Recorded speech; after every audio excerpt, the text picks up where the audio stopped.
ట్రంప్‌ని లేపేస్తాం. ట్రంప్‌ని ఈ భూమి మీద ఉంచం. ఎందుకంటే మేనాబ్‌లో ఉన్నటువంటి ఒక స్కూల్ మీద జరిగినటువంటి దాడి వల్ల 165 మంది పిల్లలు చనిపోయారు కదా! ఫిబ్రవరి 28వ తారీఖున అయాతుల్లా అలీ ఖమేనీని చంపేటటువంటి క్రమంలో ఈ స్కూల్ విద్యార్థులు కూడా చనిపోయారు. దగ్గర దగ్గర సిబ్బందితో పాటు 180 మంది చనిపోయారు. దీనికి ప్రతీకారంగా ఇప్పుడు యంగీ ల్యాబ్ అనే స్క్వేర్ దగ్గర ఇరానీయులు పర్షియన్ భాషలోను, ఇంగ్లీష్ భాషలోను ట్రంప్‌ని లేపేస్తామని చెప్పి రాశారనమాట. దాని గురించి ఇప్పుడు ఇజ్రాయెల్ ఏమొచ్చేసి ఇంతకుముందే మేము చెప్పాము ట్రంప్ మీద ట్రంప్ హత్యకి ప్రణాళికలు రచిస్తోంది ఇరాను అని చెప్పి తన యొక్క నిఘాతో అటు అమెరికా యొక్క అధికారుల్ని హెచ్చరించడం జరిగింది.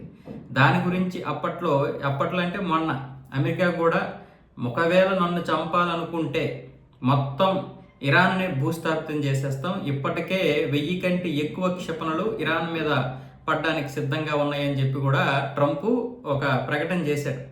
దాన్ని ఇప్పుడు నిజం చేస్తూ వాళ్ళు ఆ పర్షియన్ ఇంగ్లీష్ భాషలో ఇప్పుడు యంగీ ల్యాబ్ అనే స్క్వేర్ దగ్గర అయితే రాయడం జరిగింది. అక్కడ ఒక పెద్ద హోర్డింగ్లో ఈ యొక్క విషయాలు ప్రస్తావిస్తూ రాశారు. సో ఇప్పటికే ఇజ్రాయెల్ దీని గురించి స్పందించింది, ఇంతకుముందు స్పందించింది, ఇప్పుడు కూడా స్పందించింది, అటు అమెరికాని హెచ్చరించింది. అమెరికా పత్రికలు అప్పుడే రాశాయి, ఇజ్రాయెల్ ఈ విధంగా హెచ్చరించడం మొదటిసారి. మిగతా విషయాల్లో ఎన్నోసార్లు హెచ్చరించింది, కానీ ట్రంప్ని చంపేస్తారన్న విషయాన్ని మాత్రం మొదటిసారిగా హెచ్చరించింది అని అమెరికా పత్రికలు కూడా అప్పుడు రాసి మళ్ళీ ఇప్పుడు కూడా రాస్తున్నాయి.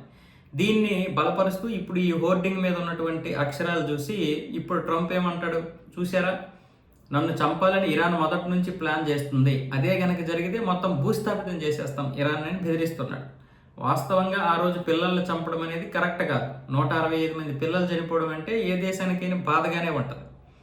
కానీ ఇక్కడ చూడండి, ఇరాన్లో ఇప్పుడు ఇజ్రాయెల్ అమెరికా మీద ఉన్నటువంటి కోపాన్ని మన మీద కూడా చూపిస్తున్నారు వాళ్ళు కొంతమంది ప్రజలు. అక్కడ ఆ ప్రజల్లో భారతదేశం మీద కూడా ద్వేషం పెరిగిపోతుంది. ఎందుకంటే ఇజ్రాయెల్కి మనం చాలా సన్నిహితంగా ఉంటాం అనేది ఒక కారణం.